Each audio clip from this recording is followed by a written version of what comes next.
లోకమందెవడైన లోవిమానవుడున్న బిచ్చమర్దికి చేత పెట్టలేడు. తాను పెట్టకయున్న తగవు పుట్టదు గాని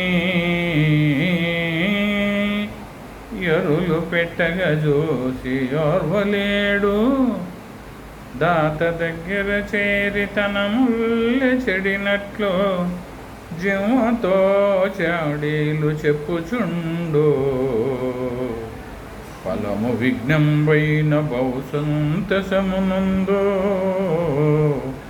మేలు అలగిన చాల మినుకుచుండు. శ్రీరమనాథ ఇటువంటి క్రూరునకును బిచ్చకుల శత్రువని పేరు పెట్టవచ్చు.